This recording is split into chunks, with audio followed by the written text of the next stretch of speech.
Episode की शुरुआत में हमें प्रप्पाई दिखाया जाता है जो रेडी हो रहा था। जैसे ही वो बाहर आता है तो उसकी सिस्टर उसे देखते हुए कहती है, वीकेंड के समय पर भी आप इतने जल्दी उठ गए हैं, जरूर आप किसी से मिलने जा रहे हैं। वो एक लड़का है या लड़की है? प्रप्पाई कहता है, बिल्कुल सही समझा तुमने, वो एक लड़का है, एक बहुत क्यूट लड़का। तभी उसका भाई भी बाहर आ जाता है और उससे कहता है, क्या मुझसे भी ज्यादा क्यूट है? प्रप्पाई कहता है, हाँ वो तुमसे भी ज्यादा क्यूट है। तो उसका भाई कहता है, आप अपने इतने गॉर्जियस भाई से ऐसा कैसे कह सकते हैं? अब प्रप्पाई उसे बहुत प्यार से उसका नाम लेते हुए बुलाता है और उससे पूछता है, क्या तुम्हें शाय फील होता है जब मैं तुम्हें इस तरह बुलाता हूँ? तो उसका भाई ब्लर कहता है, अगर आप मुझे ऐसे बुला रहे हैं तो नहीं, पर अगर कोई हैंडसम सा लड़का जो बेड में एनिमल हो वो मुझे इतने प्यार से बुलाए तब तो मुझे बहुत ही अच्छा लगेगा। तभी प्रप्पाई कहता है, होल्ड ऑन, मैं भी तो उनमें से एक हूँ ना। तो उसका भाई कहता है, प्लीज ऐसी क्रिंज बातें मत करिए। अब प्रप्पाई कहता है, मुझे कुछ काम है तो मैं चलता हूँ। दूसरी तरफ स्काई सुबह सुबह उठता है, अपना फ्रिज चेक करता है तो उसके ग्रोसरी आइटम्स खत्म हो चुके थे, जिन्हें खरीदने के लिए वो बाहर जाता है। और तभी उसका सामना प्रप्पाई से हो जाता है। वो प्रप्पाई को इग्नोर करने की कोशिश करता है तो प्रप्पाई उसके सामने आ जाता है और उससे कहता है, तुम कितने मीन हो, मुझसे भागने की कोशिश कर रहे हो। स्काई कहता है, अगर तुम यहाँ अपने फ्लावर्स लेने के लिए आए हो तो मैं ऑलरेडी उन्हें फेंक चुका हूँ। प्रप्पाई उसे इशारा करते हुए कहता है, क्या तुम उन्हें सच में फेंक चुके हो? और उसका इशारा जॉय की टेबल पर जाता है जहाँ वो फ्लावर्स ऑलरेडी रखे हुए थे। स्काई कहता है, हाँ मैं तो फेंक चुका था, उन्होंने उठा लिए होंगे। प्रप्पाई कहता है, ऐसा है क्या? या फिर इस सॉफ्ट हार्टेड बॉय ने खुद ही उन फ्लावर्स के लिए एक नया घर ढूंढा क्योंकि वो उन्हें फेंकना नहीं चाहता था। अगर वो सनफ्लावर्स बात कर सकते ना तो वो पक्का तुमसे कहते कि तुम कितने मीन हो। स्काई कहता है, तुमने जॉय को रिश्वत दी होगी इसलिए उसने तुम्हें सब कुछ बता दिया। अब प्रप्पाई उससे कहता है, एनीवेज मैं यहाँ तुम्हें अच्छे से जानने के लिए आया हूँ, पर अभी तक मुझे तुम्हारे बारे में एक भी बात पता नहीं चली है। तुम्हारी आंखों का कलर क्या है ये तक तो अभी तक मुझे पता नहीं है। स्काई कहता है, क्यों तुम कलर ब्लाइंड हो क्या?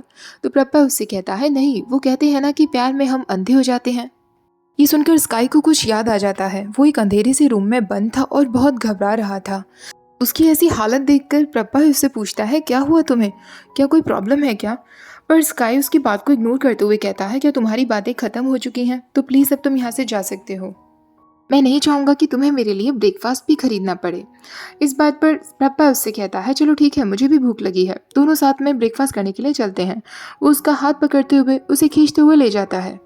स्काई उससे कहता है, तुम इतनी थिक स्किन के कैसे हो सकते हो? तो प्रप्पाई कहता है, सिर्फ मेरी स्किन नहीं, मेरे शोल्डर्स, मेरी बॉडी, सब कुछ बहुत थिक है। क्या तुम कडल करना चाहोगे? स्काई कहता है, तुम सच में थिक स्किन्ड हो? तो प्रप्पाई कहता है, इसमें क्या प्रॉब्लम है? क्या तुमने नहीं सुना, थिक स्किन्ड वालों का भाग्य बहुत अच्छा होता है। अब वो स्काई का हाथ पकड़ता है और उसे जबरदस्ती खींचते हुए ले जाता है। दोनों रेस्टोरेंट में आ जाते हैं। वो बार बार स्काई की तरफ ही देखे जा रहा था। तो स्काई उसे कहता है, मेरे पास ऐसा कुछ नहीं जिसे तुम घूर घूर कर देखते रहो। प्रप्पाई कहता है, ऐसा क्यों कह रहे हो? तुम्हारी प्रिटी आईज हैं, ब्यूटीफुल नोज है, सॉफ्ट चीक्स हैं और बहुत ही टेस्टी लिप्स हैं। अब वो टेबल के नीचे से अपने पैर स्काई के पैरों तक ले जाता है। तो स्काई उसे किक मारते हुए कहता है, मैं तुम्हारे पैर तोड़ दूंगा। पर उसके खुद के पैर में चोट लग जाती है। तो प्रप्पाई कहता है, नहीं, मुझे पैरों की ज़रूरत है, अभी मुझे बाइक राइडिंग भी तो करनी है। अब प्रप्पाई स्काई का हाथ पकड़ने की कोशिश करता है पर स्काई फिर से उसे हाथ मार देता है। तो प्रप्पाई कहता है, क्या तुम्हें मेरे टच करने से बिल्कुल भी शाय फील नहीं होता? इस तरह तो तुम मेरी सेल्फ रेस्पेक्ट को बहुत हर्ट कर रहे हो। स्काई उसे कहता है, तुम्हें खुद को फोर्स करने की ज़रूरत नहीं है मेरी तारीफ करने के लिए। तुमने मुझसे जो भी कुछ कहा मैं उससे बिल्कुल डिफरेंट हूँ। प्रप्पाई कहता है, मैं खुद को फोर्स नहीं कर रहा हूँ, मुझे सच में तुम्हारी ये सब चीज़ें बहुत अच्छी लगती हैं। बेड में तुम्हारे मैसी हेयर बहुत अच्छे लगते हैं। इस तरह तुम अपनी वर्न आउट शर्ट पहनते हो, मुझे वो बहुत अच्छा लगता है। और सच कहूँ तो पहली बार ऐसा है जो मैं इतने डाउन टू अर्थ पर्सन को डेट कर रहा हूँ। और तुम्हारी चेस्ट पर जो पियर्सिंग हो रही है मुझे वो भी बहुत पसंद है। स्काई तुरंत अपनी चेस्ट छुपा लेता है। तो प्रप्पाई उससे पूछता है, वैसे तुमने ये पियर्सिंग कब करवाई थी? और मैं ये भी जानना चाहता हूँ कि तुमने इन्हें निकाल क्यों दिया? स्काई उसका कोई जवाब नहीं देता। तो प्रप्पाई कहता है, ठीक है, अगर तुम कुछ बात नहीं करना चाहते तो बस मैं ही बोलता जाऊँगा। मेरा नाम तो तुम्हें पता ही होगा। मेरी एक बहन और एक भाई है, मैं उन दोनों से बड़ा हूँ। मैंने अपनी बैचलर्स और मास्टर्स डिग्री इंग्लैंड में कंप्लीट की थी। इससे पहले कि मैं अपनी ग्रेजुएशन के बाद थोड़ा ब्रेक ले पाता, मेरे फादर ने मुझे ऑर्डर दिया कि अब मुझे बिजनेस में हाथ बटाना होगा। स्काई उससे कहता है, मैं नहीं जानना चाहता, तुम मुझे क्यों बता रहे हो? प्रप्पाई कहता है, मैं बताना चाहता हूँ। मैं चाहता हूँ कि जिसे मैं पसंद करता हूँ वो मेरे बारे में सब जान जाए और मैं भी उसके बारे में सब कुछ जानना चाहता हूँ। स्काई कहता है, मैं खाना खा चुका हूँ और अपना बिल रखकर वहाँ से चला जाता है। पर प्रप्पाई भी उसके पीछे पीछे जाता है। स्काई उससे कहता है मुझे नहीं पता कि तुम मेरी तरफ क्यों अट्रैक्टेड हो, पर अगर तुम किसी सेक्स बडी को ढूंढ रहे हो तो तुम गलत इंसान के पास आए हो। मैं उस रात तुम्हारे साथ सोया था क्योंकि मेरी मजबूरी थी, और मैं सेकंड टाइम ऐसा नहीं करने वाला। चाहे तुम कितना भी मुझे सिड्यूस करते रहो या अनॉय करते रहो, मेरा आंसर सेम रहेगा। प्रपा उससे कहता है अगर मैं कहूँ कि मैं तुम्हें लेकर सीरियस हूँ तो? स्काई कहता है तुम्हारे जैसा इंसान कभी भी सीरियस नहीं हो सकता। बहुत हुई बात है, अब मैं जा रहा हूँ, प्लीज़ आगे से अपना टाइम मुझ पर वेस्ट मत करना। प्रपाई वहीं खड़ा रह जाता है और वो पायु को कॉल करते हुए कहता है क्या रेन तुम्हारे पास है? मैं तुमसे मिलने के लिए आ रहा हूँ। स्काई अपने कॉलेज जाता है और वापस अपने काम में लग जाता है। तभी रेन उसके पास आता है और उससे पूछता है तुमने मुझे बताया क्यों नहीं कि प्रपाई तुम्हें अप्रोच करने की कोशिश कर रहा है? स्काई कहता है क्योंकि मैं उसमें इंटरेस्टेड नहीं हूँ, इसलिए मैंने तुम्हें नहीं बताया। तुम इतना अपसेट क्यों हो रहे हो? रेन कहता है फिर भी तुम्हें मुझे बताना चाहिए था। जब मैंने तुम्हें अपनी और पायु की रिलेशनशिप के बारे में बताया था, तब तुमने मुझे क्यों नहीं बताया कि तुम भी मैन को पसंद करते हो? मुझे इतनी घबराहट हो रही थी कि कहीं तुम्हारा व्यवहार मेरे लिए बदल ना जाए, फिर भी मैंने तुम्हें सच बताया। तो स्काई कहता है मैंने पहले भी कहा था मैं तुम्हारी कोई मॉम नहीं हूँ। तुम किसी को भी डेट करो, मुझे कोई प्रॉब्लम नहीं है, और मुझे नहीं लगता कि ये इम्पोर्टेंट है मैं मैन को पसंद करूं या वुमेन को पसंद करूं। रेन कहता है तो तुम प्रपाई को बिल्कुल पसंद नहीं करते? वो कितना हैंडसम और हॉट है, हालांकि मेरे पीपायु जितना नहीं है। स्काई कहता है नहीं, मैं उसे पसंद नहीं करता और ना ही मुझे लगता कि वो हॉट है। रेन कहता है कहीं ऐसा तो नहीं कि तुम अभी तक अपने एक्स को भुला नहीं पाए हो? वैसे तुमने मुझसे कहा था कि तुम्हें रेस के बारे में अपने एक्स के थ्रू पता चला, तो क्या तुम्हारे एक्स को पीपायु भी जानते होंगे? स्काई को अब गुस्सा आता है और वो रेन से कहता है अगर तुम अभी भी मुझे अपना दोस्त मानते हो ना, तो फिर से उस इंसान का नाम मत लेना। रेन उसे सॉरी बोल देता है। स्काई जब घर पहुंचता है तो उसे अपने दरवाजे के बाहर खाना रखा हुआ मिलता है जो प्रपाई ने उसके लिए भिजवाया था। स्काई कहता है सॉरी रेन, पर मुझे तुम्हारे बॉयफ्रेंड का दोस्त कभी पसंद नहीं आएगा, और वो उसका भिजवाया हुआ खाना डस्टबिन में डाल देता है। रात के समय स्काई को एक डरावना सपना आता है जिसमें वो एक अंधेरे से रूम में बंद था और काफ़ी सारे हाथ उसे टच कर रहे थे। वो बहुत बुरी तरह घबरा जाता है और नींद से जाग जाता है। तभी उसे अपने फ़ोन पर प्रपाई का मैसेज रिसीव होता है। प्रपाई ने मैसेज में लिखा था मैं 1 हफ्ते के लिए आउट ऑफ टाउन जा रहा हूँ, मुझे मिस ज़रूर करना। उसका मैसेज देखने के बाद स्काई सोचने लगता है मैं तुम्हारा कोई पेरेंट्स नहीं हूँ जो मुझे मैसेज करके बता रहे हो, और वो उसका फ़ोन नंबर ब्लॉक कर देता है। और वो सोचने लगता है लोग हमारी लाइफ में आते जाते रहते हैं, मुझे बस अपने काम पर फोकस करना होगा और ये समय भी निकल जाएगा। प्रपाई रेन से स्काई के एक्स बॉयफ्रेंड के बारे में पूछने के लिए आया था, पर रेन को खुद इस बारे में कुछ नहीं पता था। प्रपाई उसे कहता है फिर तो तुम्हें ये भी नहीं पता होगा कि मैं तुम्हारी फ्रेंड को अप्रोच कर रहा हूँ। खैर मुझे तुमसे मेरे क्वेश्चन के जवाब नहीं मिलेंगे तो मैं चलता हूँ। उसके जाने के बाद रेन पायु से कहता है पायु आपका फ्रेंड मेरे फ्रेंड को अप्रोच कर रहा है, प्लीज़ कुछ करिए। प्रपाई घर जाकर बार बार अपना फ़ोन चेक कर रहा था, पर स्काई का कोई भी मैसेज उसे रिसीव नहीं हुआ था। वो सोचने लगता है कि आखिरकार उस दिन स्काई इतना ज़्यादा क्यों डरा हुआ दिख रहा था। फिर वो मुस्कुराते हुए कहता है आजकल मैं हमेशा सिर्फ उसके बारे में ही सोचता रहता हूँ। अगले दिन स्काई जब अपने कॉलेज के लिए निकल रहा होता है तो वो देखता है प्रपाई ऑलरेडी बाहर खड़ा था। स्काई उससे कहता है तुम तो आउट ऑफ टाउन थे ना? तो प्रपाई कहता है मैं अभी तक गया भी नहीं और कोई ऑलरेडी मुझे मिस कर रहा है। मैं यहाँ चला आया क्योंकि मैं जाने से पहले तुमसे मिलना चाहता था, और मैं तुम्हारे लिए ये ब्रेकफास्ट भी लेकर आया हूँ जिससे मुझे तुमसे मिलने आने के लिए कोई एक्सक्यूज़ मिल जाए। स्काई कहता है मुझे नहीं चाहिए। तो प्रपाई कहता है तुम्हें ये खाना होगा, मैं सुबह के 5 बजे से जगा था और लाइन में खड़ा रहा तुम्हारे लिए ये लाने के लिए। मेरे इन एफर्ट्स को देखकर भी तुम्हें मुझसे बिल्कुल भी सिंपैथी नहीं है। स्काई कहता है मैंने तुमसे कहा था ना कि हम दोनों के बीच कुछ भी होना इम्पॉसिबल है। प्रपाई कहता है हाँ तुमने कहा था, पर मैं एक ऐसा इंसान हूँ जिसे चैलेंजेस पसंद है, मैं इजीली गिव अप नहीं करने वाला हूँ। स्काई जब कॉलेज पहुंचता है तो वो बहुत ज़्यादा थका हुआ दिख रहा था। उसके दोस्त भी उससे पूछते हैं क्या तुम्हारी तबीयत ठीक है? तो स्काई कहता है हाँ मैं ठीक हूँ, बस मैं ठीक से सो नहीं पाया था। सिक कहता है अगर तुम्हारी तबीयत ठीक ना हो तो प्लीज़ बता देना, मुझे तुम्हारी बहुत परवाह है। तो स्काई कहता है तुम्हें बस इस बात का डर है कि अगर मुझे कुछ हो गया तो ओरिएंटेशन एक्टिविटीज़ में तुम्हारी मदद करने वाला कोई नहीं होगा। सिक कहता है नहीं ऐसा बिल्कुल नहीं है, क्या मैं अपने दोस्तों की परवाह नहीं कर सकता? अब स्काई तबीयत खराब होने पर भी पूरे दिन कॉलेज में काम करता है और अपने दोस्तों की मदद करता है। प्रपाई कई बार उसे कॉल करने की कोशिश करता है पर स्काई पिक नहीं करता। प्रपाई नए नए नंबर से उसे मैसेज भी करता है कि क्या उसने डिनर किया या नहीं, पर स्काई कोई जवाब नहीं देता। स्काई घर जाकर फिर से अपने काम में लग जाता है और खुद से कहता है मुझे अपने दिल की बात नहीं सुननी है, मुझे अपनी दिमाग की बात सुननी है, मुझे उस पर विश्वास नहीं करना है। अगली सुबह जब होती है तो उसके सारे दोस्त उसके रूम में सोए हुए थे।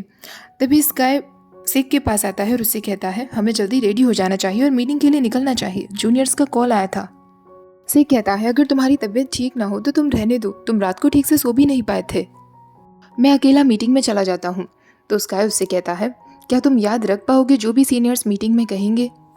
सिक कहता है नहीं, मैं पक्का भूल जाऊंगा, तुम्हारे बिना मैं कोई ना कोई गलती कर ही दूंगा। अब वो दोनों ही साथ में कॉलेज के लिए निकल जाते हैं। स्काई कहता है हमें जल्दी जाकर डॉक्यूमेंट्स को डिलीवर करना है। हालांकि उसकी तबीयत ठीक नहीं थी। तभी सोम उन्हें आकर मिलता है। सोम स्काई से कहता है ये तुमने जूनियर्स को क्या सिखाया है? वो सीनियर्स की बिल्कुल भी रिस्पेक्ट करना नहीं जानते हैं। मैं उनका सीनियर हूँ, वो ऑलमोस्ट मुझसे टकरा ही गए थे पर फिर भी उन्होंने मुझसे माफ़ी नहीं मांगी। ये सब सुनकर सिक कहता है काम डाउन पीसोम, इतना नाराज़ क्यों हो रहे हो? तुम्हारी बॉडी इतनी स्मॉल है तो उन्होंने तुम्हें सीनियर नहीं समझा होगा, उन्होंने तुम्हें जूनियर ही समझा होगा।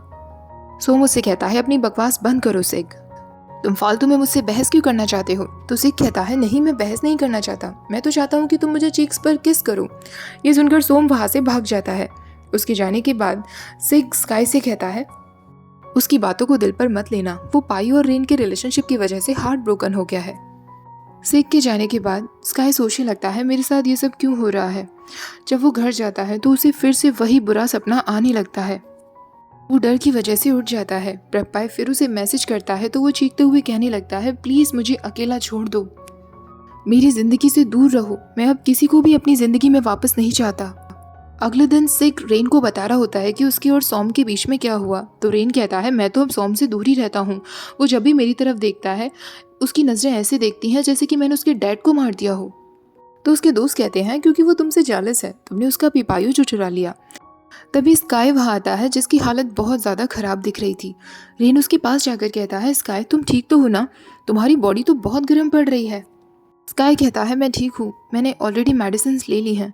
पर सडनली वो बेहोश हो जाता है। दूसरी तरफ प्रपाई अपने ऑफिस वापस आ चुका था। वो अपने असिस्टेंट से कहता है इस बार मैंने अपने इस ऑफिस को बहुत मिस किया।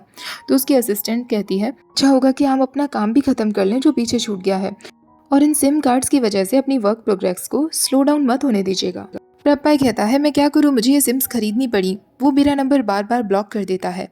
वैसे इस वक्त जो नंबर से मैंने उसे मैसेज किया है अब तक उसने ब्लॉक नहीं किया है, उसने मेरा मैसेज भी सीन किया, मुझे उसे कॉल करना चाहिए। ऐसा कहकर प्रपाई उसे कॉल करता है पर स्काई का फ़ोन रेन पिक करता है और रेन तुरंत उसे बता देता है कि स्काई की तबीयत बहुत ख़राब है और वो हॉस्पिटल में है। प्रपाई तुरंत अपने ऑफिस से निकल जाता है। रेन ने उसे बता दिया था कि काफ़ी दिन से उसकी हालत ख़राब चल रही थी और आज वो स्कूल में अचानक बेहोश हो गया। प्रपाई स्काई के अपार्टमेंट में पहुंच जाता है जहां रेन उसे बाहर खड़ा हुआ मिलता है। रेन उसे कहता है आप 1 सेकंड रुक जाइए, स्काई अभी सो रहा है, वो हॉस्पिटल में एडमिट होने से मना कर रहा था इसलिए डॉक्टर ने उसे कुछ दवाइयाँ दे दी हैं, वो घर वापस आ गया है और सो रहा है। इस वक्त स्काई का ख्याल रखना चाहता हूँ पर पीपायू के घर पर मेरा कुछ काम पड़ा हुआ है जो मुझे टाइम से ख़त्म करना है, इसलिए मैं यहाँ उसके साथ नहीं रुक पाऊँगा। उसके पेरेंट्स भी आउट ऑफ टाउन हैं, उसकी माँ एब्रॉड हैं और फादर अपने होम टाउन गए हुए हैं, तो क्या आप प्लीज़ उसका ख्याल रखेंगे? प्रपाई कहता है हाँ मैं उसका ख्याल रखूँगा। रेन अभी भी उसे कीज़ देने में थोड़ा घबरा रहा था तो प्रपाई कहता है तुम चिंता मत करो, मैं उसके साथ कुछ भी गलत नहीं करूँगा। रेन कहता है थैंक यू, मैं आप पर विश्वास कर रहा हूँ और प्लीज़ उसे जैसे ही होश आए तो मुझे बुला लेना। प्रपाई उसके पास जाता है और उसका फीवर चेक करता है और उससे कहता है किसने कहा कि मैं सिर्फ सेक्स की वजह से तुम्हारे साथ हूँ, अगर ऐसा होता तो मुझे तुम्हारी इतनी परवाह नहीं होती। स्काई सडनली उसका हाथ पकड़ लेता है तो प्रपाई कहता है मैं कहीं नहीं जा रहा, पर वो कौन बास्टर्ड है जो तुम मुझे समझ रहे हो और मेरा हाथ पकड़े हुए हो। स्काई अचानक उसे डैड बुलाता है तो प्रपाई हंसते हुए कहता है मुझे किस बात पर हंसना चाहिए, इस बात पर कि तुमने मुझे अपना डैड समझा या इस बात पर कि मैंने तुम्हारे डैड को बास्टर्ड बुलाया। प्रपाई उसे हक कर लेता है और उससे पूछता है क्या मैं तुम्हें किस कर सकता हूँ, पर स्काई अपना फेस दूसरी तरफ टर्न कर लेता है। अब प्रपाई उसकी आंखों में देखकर कहता है तुम्हारी आंखें हमेशा मदद के लिए क्यों पुकारती हैं। अब प्रपाई ने चेंज कर लिया था। वो वापस रूम में आता है और स्काई को देखकर सोचने लगता है आज तक मैंने अपने भाई बहनों का भी इस तरह ख्याल नहीं रखा। मुझे विश्वास नहीं हो रहा कि मैंने बेडशीट बदली है और एक सिक पर्सन की बॉडी को वाइप किया है। स्काई मैं प्रॉमिस कर रहा हूँ मैंने आज तक कभी भी किसी का इस तरह ख्याल नहीं रखा। वो स्काई को किस करने के लिए आगे बढ़ता है पर तभी उसे याद आता है मैंने रेन को प्रॉमिस किया था, मैं ऐसा नहीं कर सकता। अब वो उसकी रूम की साफ़ सफाई करने में लग जाता है और इसी के साथ हमारा ये एपिसोड खत्म हो जाता है। वीडियो अच्छी लगी हो तो प्लीज़ वीडियो को लाइक शेयर, चैनल को सब्सक्राइब करना मत भूलिएगा। Thank you for watching, bye bye.